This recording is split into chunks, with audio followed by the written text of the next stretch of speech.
Hello there, you're welcome along to the Huddle Breakdown. We are the podcast that look at the performance and the data side of Celtic. On the line with me, as always, are Joko James and Alan Morrison. Guys, happy Friday. Hello. Hello. TGIF. Hello. Yeah, classic American term that I think, isn't it? TGIF. Thank God it's Friday. Or thank goodness if you want to be.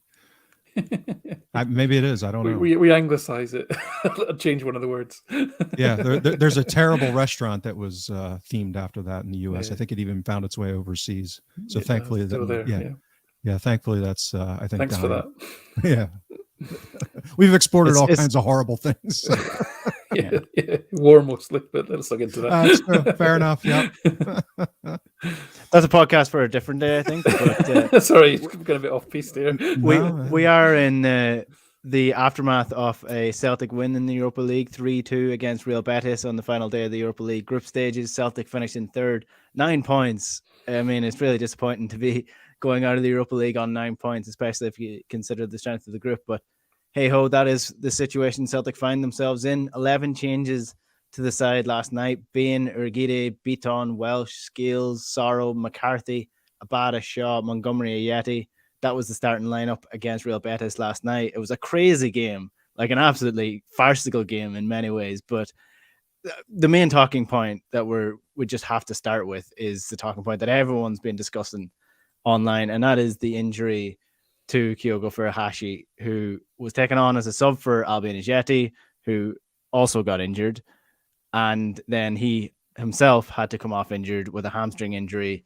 Ange Postecoglou said after the game that it was not good, that they'll see about their assessment, but it looks like he's going to miss the final against Hibs next week. Albion Ajeti is probably going to miss the final next week.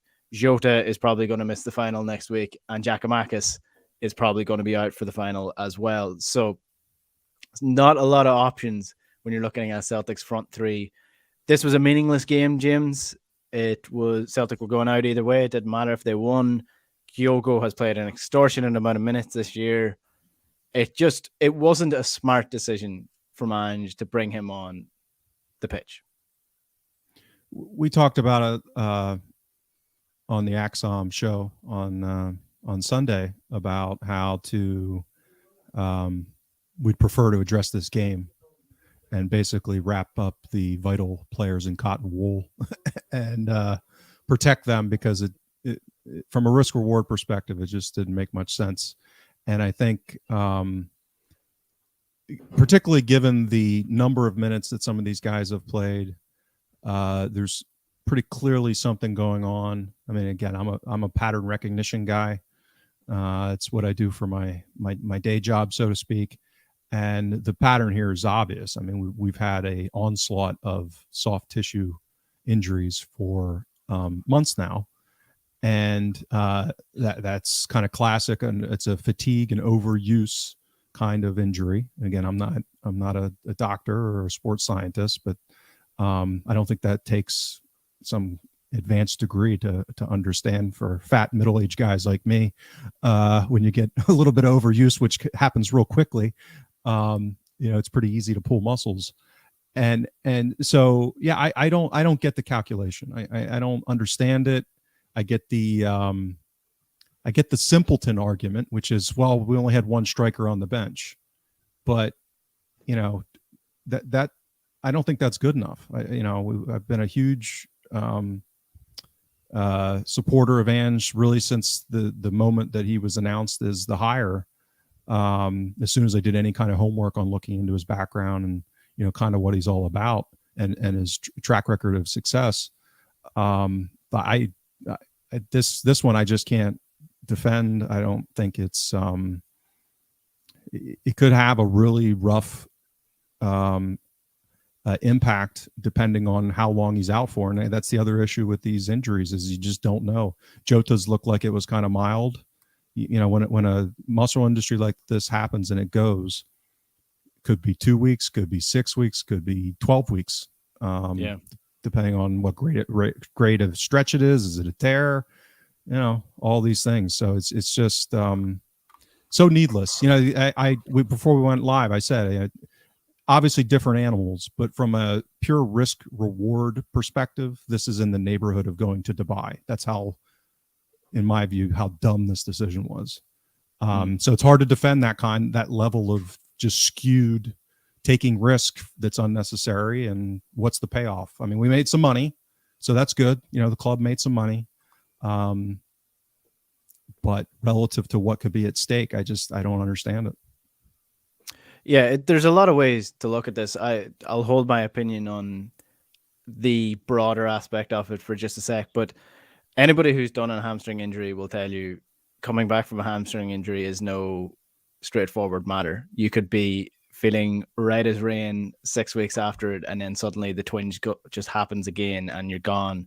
And you actually do lose confidence in your own legs when this happens. And Kyogo, who's such a fast twitch player, who's constantly stopping and starting to go press, that's going to put strain on your hamstrings. That's eventually going to wear out. So he is the type of player that naturally this will happen to if he's overplayed. I thought it was a silly decision in the end. Kevin 14 is getting a comment, and then this is the point that I sort of wanted to address. He says that Kyogo plays against Motherwell this weekend and gets injured. You're reducing that chance if you give him the 3 extra days to recover. That's just how the bodies work. If he had more time to recover from last week's game, he may not have this injury. And the biggest issue I have with this is the timing, because Celtic have 9 games in December, and one of them is a final. And Kyogo, even if he's out for 2 weeks, he's going to miss 6 games. So that's the impact this could have on Celtic season. Alan, what's your general thoughts on the decision making and what the impact might be? Yeah, I mean, listen, it's a mistake. It's as simple as that. Yeah, and we have to be honest about it. It doesn't mean to say that we're not 100% behind, Postecoglou, not at all. But it's a mistake, and you've got to be honest about that. There's no dressing it up, really. Given, I said at the end of the transfer window, there was two red flags for me. One was central midfield, which I'm sure we'll come on to in terms of what happened last night, and the other was striker. And this is for this very reason. There simply isn't the cover. Ayeti has had a chance. I don't think he's got a future under Postecoglou. That's my opinion. And my reading of the selections that have happened, he was playing last night simply because there was no one else. But there was no need for Kyogo to even be on the bench. He should have been in the stand, wrapped up in a big coat.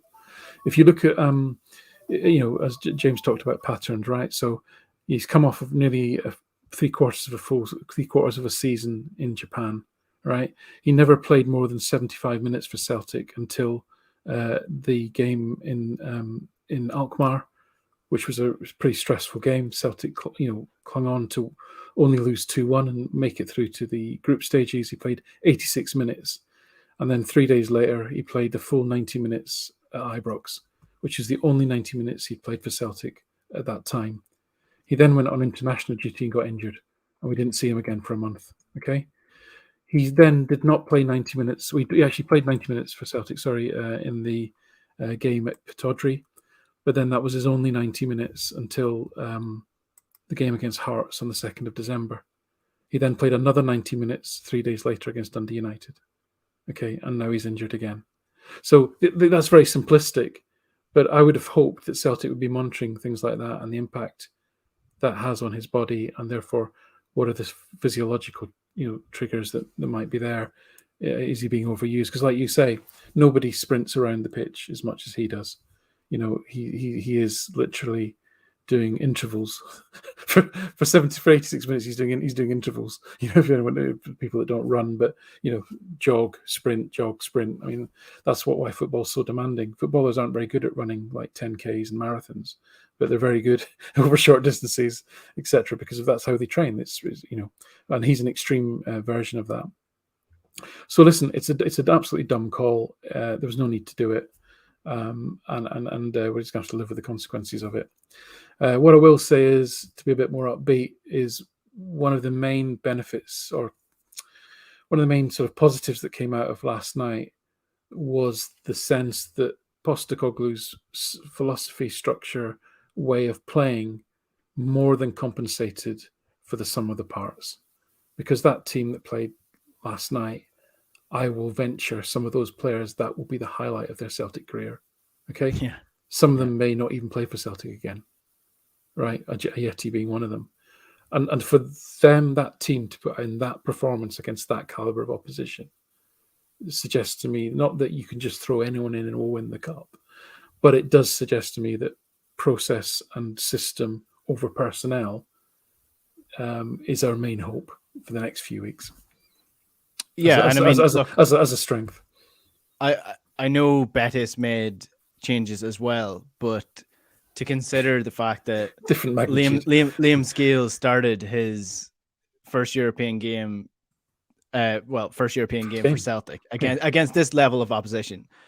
Shaw, Uragide, Montgomery, Mikey Johnston to an extent. Like these guys, if you look at that team and say this Celtic team beat the team currently sitting third in La Liga, albeit they made changes as well. It was an extraordinary win in the end, but I guess the main issue is that it doesn't really matter. It doesn't really mean anything. And the impact that Kyogo's injury will have on the season could have much more dire consequences than what the confidence that those younger players will take from winning that game. The one thing that I will say in Ange's defense, because look, I think there's levels to where you put your blame. And yes, Ange ultimately made the decision to bring Kyogo on, and it was wrong. He made a mistake. But there should be no situation in my mind where Celtic are going into a European fixture with the level of depth in the team that they have.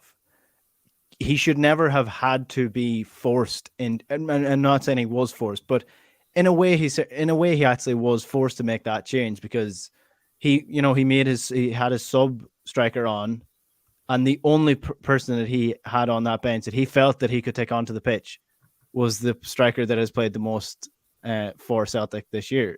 So they should have more depth there. He should have had more people at his disposal, that he didn't have to make that decision in the first place. But given that, what were the risks of what happening? I mean, that just outweighed, as James said at the beginning, outweighed any benefit. Because actually, when you again, this is Monday morning quarterback stuff. I'll hold my hand up. But actually, Kyogo's performance didn't add a tremendous amount to the game. What changed the game was when McGregor and Turnbull came on, which is another area of risk that we introduced. Given that, given the lack of, the absolutely appalling lack of depth we have in central midfield, the fact that you're asking Shaw and Sorrow to play as number 8s, and McCarthy was like, the Alamo back there shuffling around in his not very quick style, trying to plug gaps, right? I mean, it's just a shambles, actually. It's an amazing result. It's so unfortunate that this happened, because the game was just in so many different ways wonderful. It was a brilliant game. Yeah, and kind of the island of misfit toys kind of lineup, people playing in position. It was nuts. But the one thing I just want to circle back on, and it'll be the last thing I say on it, is because I've written about this for months now, is I don't begrudge the idea that they decided to take, and they have been deciding to take, certain risks as a result of poor squad depth. And that was part of why I was so critical coming out of the transfer windows, because, again, give a book recommendation for anyone who's interested in this kind of stuff. There's a book called How Nature Works by Perbach, Perbak, from the late 90s, that talks about complex systems and how these kind of risk issues build up and how they manifest. And analytically, how do you think about them? And so there was a stacking up of risk here that's been growing for months. And so the squad depth compounded that risk, or lack thereof. The transfer window multiplied that, because we didn't do a good enough job in who we added relative to the system. The issue where I come out guns blazing, so to speak, as a red-blooded American with our gun culture, rhetorically, is the fact that the game situation, right? So I saw someone comment, well, he could have pulled it against Motherwell. Yeah, he could have pulled it in any game going forward. But those games actually mean something, right? So if you're going to bet, if you're going to take a gamble, do it when the payoff is at least something worth, winning. And And so it's the asymmetry of the risk reward here. I get why they've been pushed into overplaying these guys and flogging them. It's the issue of this specific game with this specific player. And, we didn't say, oh God, the world would end if Juranovic pulls a hamstring. It's basically, there's two guys that you just can't lose for any significant length of time relative to the style of play between now and January until we get reinforcements in. And it's McGregor and Kyogo. We talked about this since right before they both got hurt in September. And the problem there was pretty clear. I mean, we had a 5-6 weeks period where style of play changed and results suffered as a consequence. So, I mean, hopefully it doesn't happen this time. But the potential risk here is now he's out even through the derby. I mean, if this is a 4-week kind of hamstring issue, we have no Jota, no Kyogo going into a cup final and a huge derby that we really need to win. And so that's the issue. It's the asymmetry of the risk reward for me. It's not, oh, we've been playing these guys too much, which it's its own problem. I get why they're doing it, but why do it in a situation where the payoff is, nothing, inconsequential? It's 600 grand or 700 grand, whatever it was. Just to remind people, McGregor and Kyogo were injured at the same time. And in the time that they were both out, we threw away a 2-goal lead in Betis. We lost in Livingston, sort of strolled past Wraith Rovers in the League Cup and drew at home to Dundee United. Yeah. So, that's the consequences of it. There's loads of comments coming in on this on the YouTube. If you are watching on YouTube, do leave a comment as well. One final one before we move on. William Doyle says that surely it must be down to training methods for as many hamstring injuries to be a coincidence. I mean, look, who knows? It's a high intensity. It's nothing but speculation. It's a high intensity game, so you presume they're doing high intensity training, and on top of that, you also have all the games. One thing that I will say on that is that managers who do this generally get it done in preseason. They're generally not flogging the players every single week in every single training session. Bielsa, for example, at Leeds, who plays a similar enough brand of high press game, says that his training is largely recovery because they have such a hectic schedule that the players would literally burn out. And so it's nothing but speculation from people who have no idea what actually goes on in these training sessions. Well, yeah, but okay, let's look at the evidence we do have. Stephen Welsh said during the week that they train at high intensity, and that the guys who are coming into this game... But everyone trains at high intensity, though. Like Premier League clubs, regardless of what game they play, they train at high intensity. But what I mean is, like, I guarantee you, without being there, they're not doing they're not burning out every single training session. No. Well, they can't. I mean, they've only got the minimum number of recovery days between each match that would be recommended. I mean, these things are never one thing, right? They're never one thing. They're always a multitude of factors. One thing I would maybe just throw out there is I do wonder if Postecoglou himself quite grasped the impact of the schedule that Celtic have to play for. Having more than one league game a week is very rare in most leagues. Then all the different, not the volume. I mean, by a factor of about by an amount of around nearly 10 games, Celtic have played more games in Europe than any other club in the last 5 years. Any other club in Europe, because of all the qualifiers. I do wonder if he has underestimated the impact of that, because Celtic, it's not just about playing the games. I was looking at some of the match reports from his time in Japan, and he would commonly, if he had a game in midweek, he would commonly make 6, 7, 8 changes to the team. But he can't do that at Celtic, A, because of squad depth, and B, because Celtic have to be front foot every game. They have to be winning every game. And I do wonder if he reflects on it, if he ever gets a moment, whether that he and the sports science team maybe need to sit down and think, are we doing this right? I didn't quite expect this. And that's just a thought, just, I'm not based on any facts as such, but it would make sense, right? Yeah, potentially. I mean, look, we ultimately don't know what impact this will make as well. We could get to the stage where, you and Henderson becomes the top goal scorer. I doubt it, but I mean, somebody might be able to fill in where Kyogo has left off. We just don't know until, I guess, Motherwell this Sunday and then Ross County next week. But the schedule is crazy. I mean, just looking at it now, they've basically got 1, 2, 3, 4, 5 games between now and the 26th of January. 5 games in 16 days. Like, that's an insane schedule to be playing at the level that Celtic are trying to play. But we'll move off the Kyogo conversation for a bit, because I mean, it was a win in the end. I know it was the meaningless game in the end, but let's look at the positives. One of them, I'm going to throw him out there. Number one, Liam Scales starting his first European game for Celtic.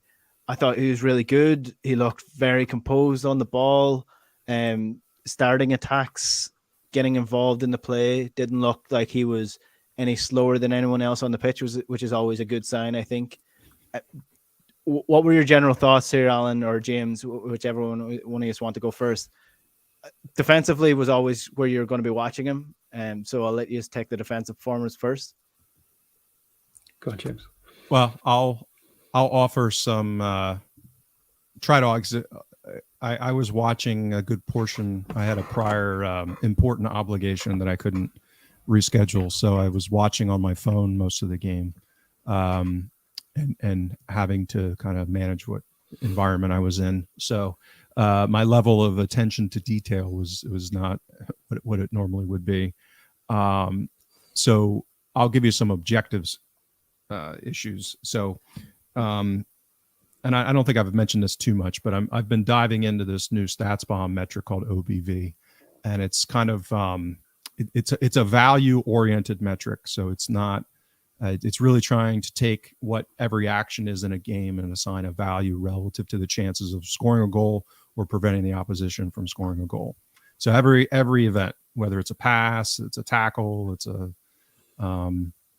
dribble, a carry, like they delineate all this stuff.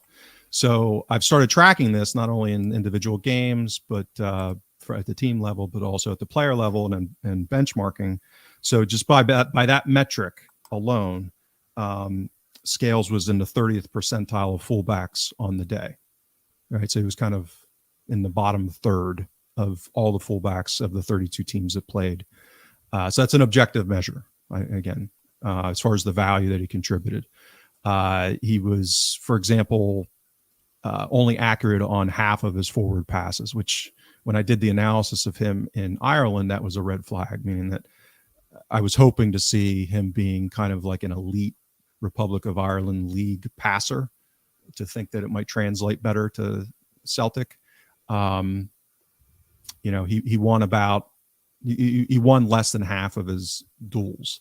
So I think he's got a lot of raw material there. I mean, he looks like a good athlete. I think it's an issue of how that translates into productive actions, shall we say. So I think on balance, you're suffering from confirmation bias.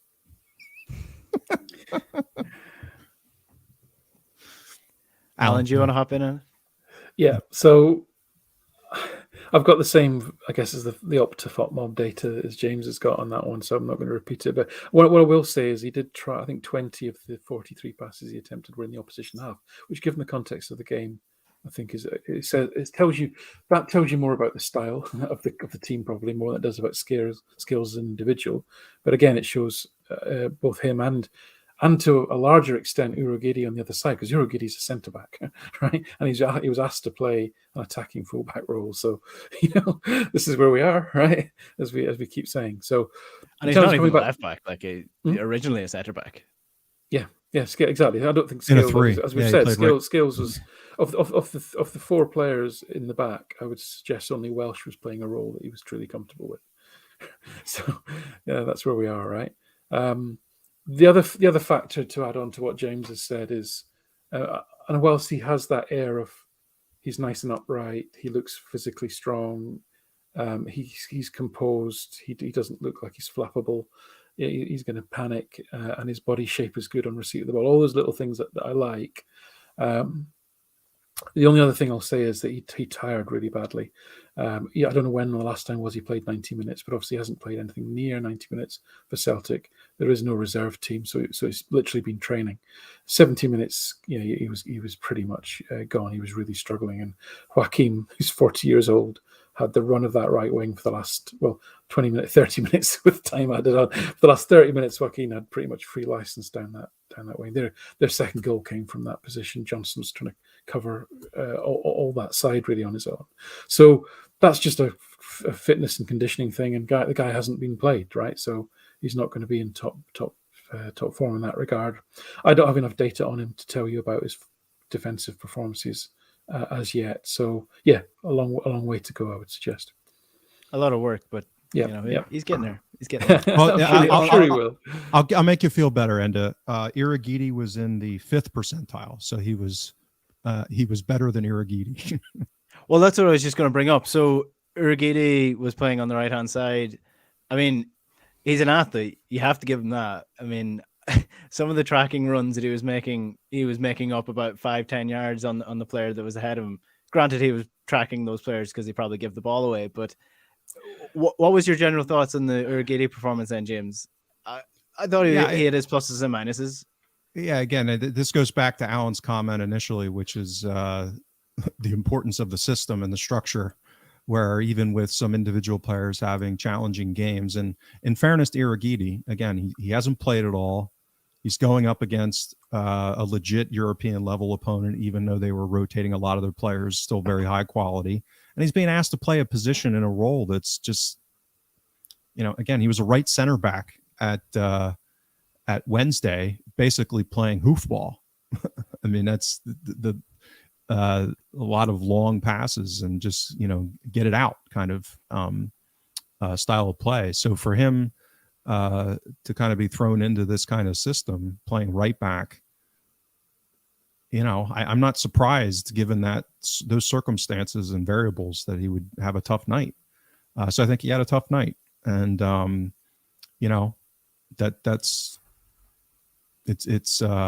feel bad for him in that regard, because it's almost like taking one for the team. Now, again, I think the fact that we were able to win the game, and that's why it was such a miraculous game and so enjoyable in my mind, is because it was like, wow, there's so many things here that aren't well crafted, shall we say, that and we were still able to put on a competitive performance.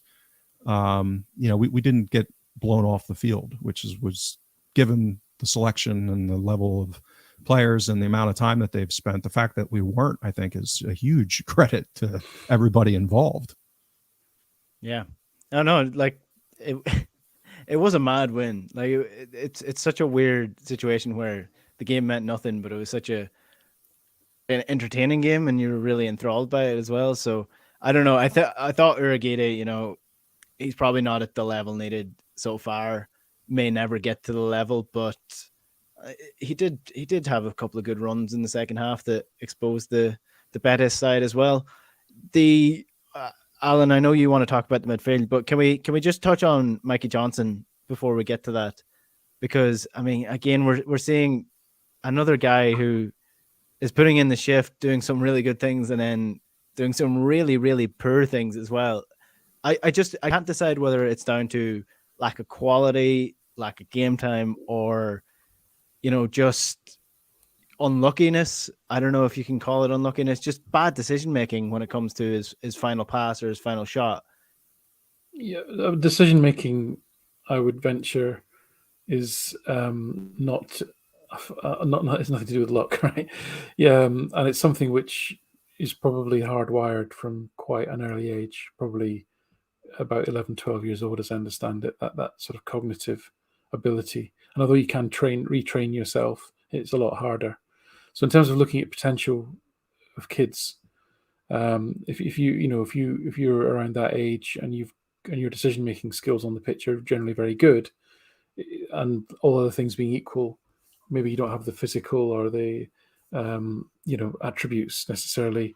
Those may happen as you grow and train. But the decision-making aspects are the hardest thing to change and the hardest thing to develop in any player.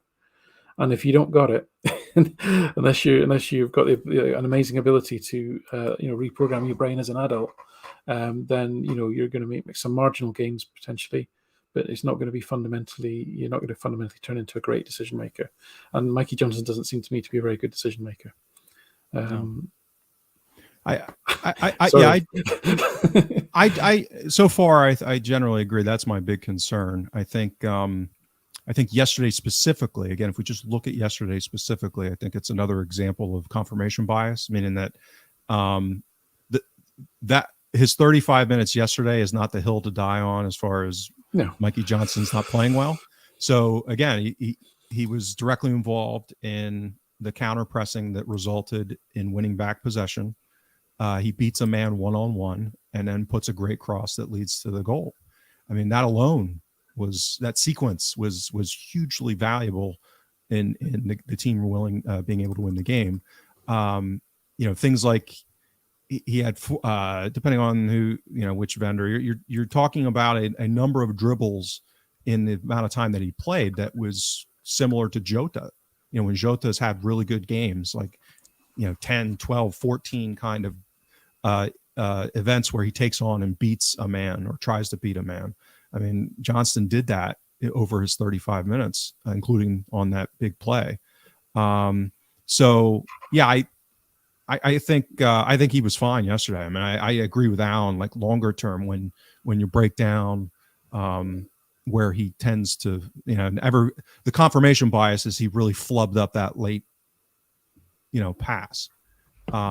So that's the one that everyone's going to remember, and it confirms the bias that, he's having issues and it was a bad decision, and not only a bad decision, a bad delivery. Right. So, but there was also a lot of things that he did that were very positive and impactful. Yeah. And to be fair, I really liked his performance against Dundee United. Actually, I think he's a volume guy, right? He tries a lot of things, and some of them come off. But unfortunately, it's diminishing returns. The higher standard of opposition you play against, the less opportunities you'll get to take a player on, to get that shot away, etc.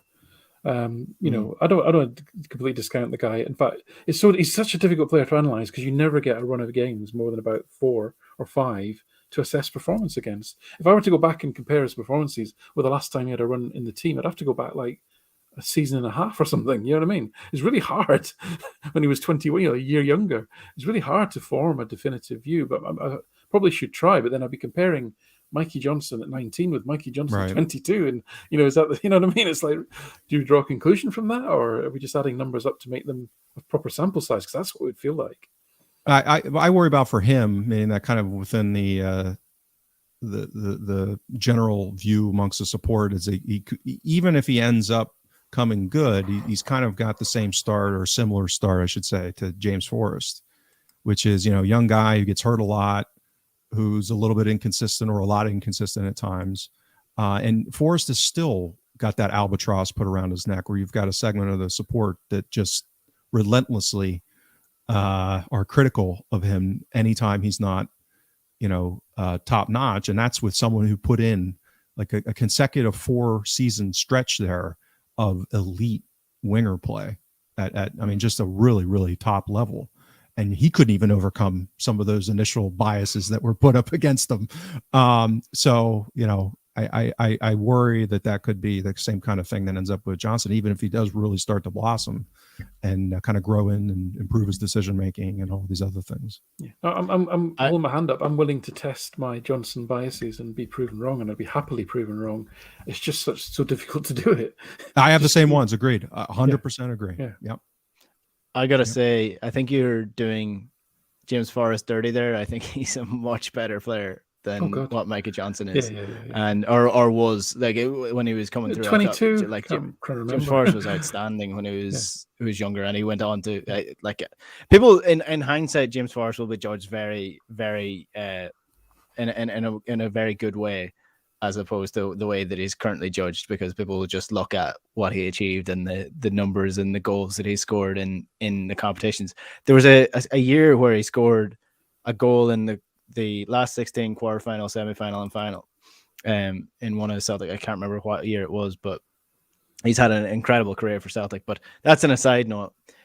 Alan, Shaw, McCarthy, and Sorrow. Is that the worst? Is that the worst midfield Celtic have ever played in a European fixture? I don't know if it's the worst, but it's the most dysfunctional in terms of what we're trying to achieve versus the tools that we're applying to the job, right? It just makes no sense at all. But it shows you the absolute chasm between even McGregor and Turnbull and Roderick, who are a really poor fit for the system that we're playing, and then the next level down is just an absolute chasm. And no harm to those guys, because they all absolutely, in terms of effort and application, you cannot fault their performances in that regard. And in fact, McCarthy, bless him, he ended up winning 8 out of 10 duels, and I think he led the team in recoveries. So those little niche areas, I say little, I know that sounds patronizing, I don't mean it that way. Those niche areas where he excels, he did really well.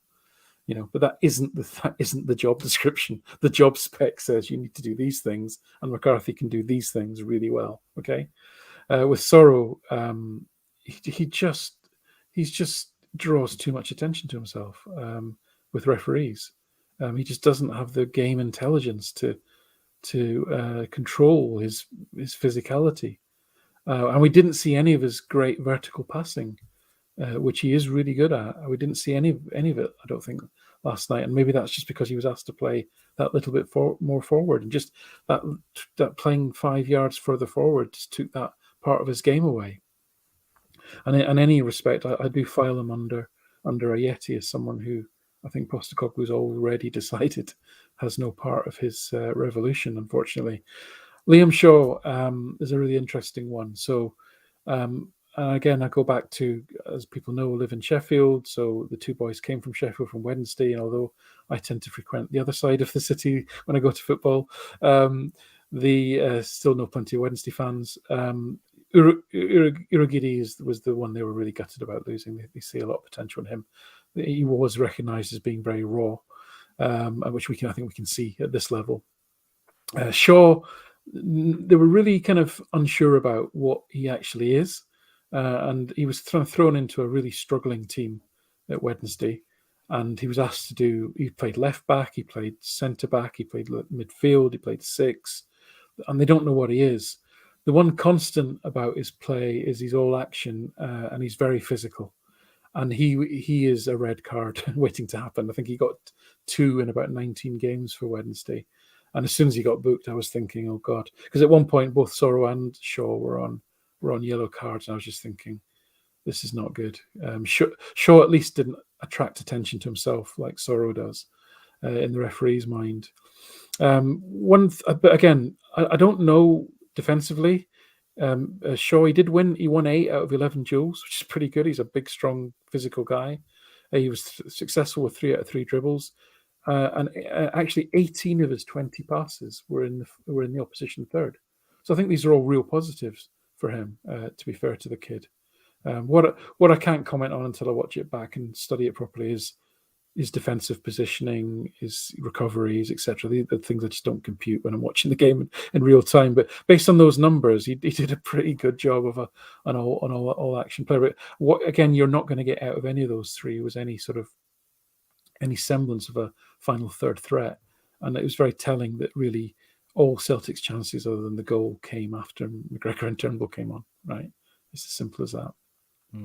Yeah, the difference was night and day when Turnbull and McGregor were on the pitch to the standard of football Celtic were playing, really. Yeah. I think the interesting part was, so if you look at the athletic profile of Sorrow and Shaw, I would say that on balance, probably a combination of, lateral quickness and just sprint speed, and with Shaw's size being better than or at a higher level than Rogic and Turnbull. The metrics and all the data, I mean, the fact that we weren't torn apart by Betis, I think to a decent degree was because they did a reasonably good job defending within the context of the system. So, for example, their pressing metrics were off the charts between the 3 of them. I mean, really good. So there was a lot of, this is why we talk about the potential of the system if we upgrade the athleticism in those 2 spots, is that that pressing piece. Now, again, the lack of an attacking third component from those three, was a major issue, as Alan said. But as far as he just kind of decompose it down to the defending and pressing, I thought they did a pretty good job. And the only other thing I'll say is that I commented on Twitter. I saw one of the weirdest lines I've ever seen. That Ismail Asoro. I saw the lineup and I checked all of the betting lines, and he was 6-1 for any card. And I have to say, I broke one of my own rules as far as how much I bet on something when I saw that. It was egregiously ridiculous. It was like there's a famous investor. He was partners with George Soros back in the 70s, called Jim Rogers. And when he was there's a famous book that he was quoted in. It was an interview book basically asking him what his investment strategy was, and he says, I wait until there's a pile of money sitting in the corner, and then I walk over and I pick it up. And to me, that was that line, 6-1 on him having a yellow card in that game. It was almost like a guarantee. I mean, it was free money. A license to There are print money. there's certain people, certain players who you would genuinely, if you bet on them to get booked every single game, you'd come out with profit by the end of the season. Like Granit Xhaka, I'd put in there as well. But Ismail Assoro, you may as well give him a booking at the start and just be done with it, because he's so rash. Well, especially against better teams. Like anytime we've played in Europe or against, Rangers, I mean, it's like clockwork. The guy gets a yellow. So to me, it was, free money. Yeah. Just before we finish up then on this, we'll park the Betis game for now. Motherwell this weekend, again, was supposed to be going to this game, but not allowed to now. My government said I'm grounded for the next couple of weeks at least. You're a threat, Enda. Yeah, exactly. I don't blame him, to be honest. I mean, come on. We heard about Storm Barra. I don't know if Glasgow was ready for Storm Enda coming across. What's our thoughts then going into this game? Who's going to start up front, I guess, is the main question. Yeah, so I'm going to end it on a positive, because I think Motherwell. This is Alan's redemption here. I think I see Motherwell are going to live to regret this. Motherwell are set up and play in a way that I think is going to suit us handsomely. And I actually don't really care who plays up front, because I don't think that's where the game will be won. So they had set up. They're one of the more rigid teams in the league in terms of the way they play. They play pretty much the same way every week. They play a 4-3-3, and they play 3 forwards, and they play them very high. What that means is, and what Celtic are able to do when they play them, is play through that first press very easily. So then you're down to 7 players covering the rest of the field, and they play reasonably high. They're not falling back into a low block. So what that does is present Motherwell with 2 massive challenges. The first is the fact that Rogic, McGregor, and Turnbull are going to be 3-on-3 against 3 hard-working kind of defensive players, but they're going to make absolute hay for a start. And the second thing is the fullbacks will have the freedom of the park if they can get forward. And this is what happened when we played them for Park earlier in the season. Tony Ralston had an unbelievable game. He had the best attacking numbers of anyone on the pitch. Both the fullbacks had the highest utilization rate, as in they had more. Both of them had more touches than any other player on the park. Now, it's unfortunate that Bolingoli is virtually useless in the final third. So there was nothing came from the left. But on the right, Ralston had the highest expected assist rate. He had the highest packing score. He had over 1 expected assists. I think he got an assist as well. 2 successful crosses. He also had 5 possessions in the box and 2 shots. Right, this is the right fullback. So this game is made for Juranovic. And probably, I think, and Taylor tends to do well against this standard of kind of mid-table SPFL opposition. So my prediction is that the midfield 5, the 3, and then the 2 fullbacks there are going to have so much time and space to play in. It won't really matter who's playing centre forward. It's my very bold and optimistic prediction. See, I thought for sure you were going to go with your Abada projection of playing striker. And I mean, I would think that would be the logic. For that. I really would. that seems the most obvious. Forrest, assuming Forrest is okay, and Mikey Johnston on the left. But Yeah, the other things I can add on Motherwell, we talked about this prior to playing them last time, is that they continue to struggle kind of creating chances from open play. But the one thing is that when they do, so their average chance quality is quite high, actually. Very efficient, yeah. Yeah, they're very efficient, and they've been finishing very well. So, Watt's been having a good season, and they've kind of been outperforming XG versus, post-shot XG, that kind of thing. And the other guy, I forget, Van Veen, yeah. He's been pretty good in that regard as well. So, and then set piece wise. So those are the two big areas that, they'll probably only get 2 or 3 decent chances, but they might finish one of them if the season to date is any kind of evidence. And my biggest curiosity is whether they do come in and make any adjustments. I mean, to me, if I'm any team like Motherwell, I basically look at what Livingston's done to us 2 games and say, okay, on balance, we've got a bit better players. Let's go do that. And they've got a little bit better quality going forward where they could cause some more problem. And they've, maybe have a better chance of finishing those 2 or 3 chances that they might get on the counter.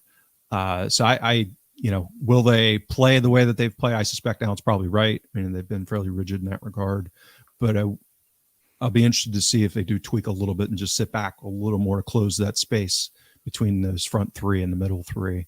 And kind of assume that Livingston role of, okay, let them have it wide, let them cross in. Because again, if, based off of who we have available, Kyogo, when he's in space, is very good at finishing in the air. He has a little bit of difficulty at times because of his size getting that space. But, if the front 3 is Abada, Forrest, and Johnston, Abada's been okay in the air, but again, he's got to have space. I'm not sure he's somebody that's going to go up against a 6'3" center back and win in aerial crosses. So to me, it's an obvious strategy that they should deploy. Whether they do or not, probably not, but we shall see. Yeah. Just one little interesting stat is that Kelly, actually, their goalkeeper, is the second after Gordon for number of saves he's forced to make every game. Yeah. So defensively, they're not good. I think they're the 8th worst in the league in terms of, actually the 10th worst in the league in terms of number of shots they allow in total and number of shots in the box, and their goalkeepers force into a lot of saves. So again, I think it's a day for Rogic and McGregor and Turnbull to have a good day. Well, let's hope so. And let's hope Celtic can continue the league form even without Kyogo. This was the Huddle Breakdown. If you're watching on YouTube and this is your first time, you can subscribe to the channel below. You get notified every time we go live. And you can follow us on Twitter as well, @Huddle Breakdown. You can get the podcast of this, which will be available fairly soon after being recorded on Spotify, on iTunes, or wherever you get your podcast as well. So we'll be back again next week with a review of the Motherwell game and probably the Ross County game as well, I would imagine. Give or take. We'll see. We'll organize it. And we'll see how life works out. Yeah. We'll see how we're feeling. Anyway, James, Alan, thanks very much. Thanks, guys. Have a good weekend. All right. We'll chat to you next week. Good luck.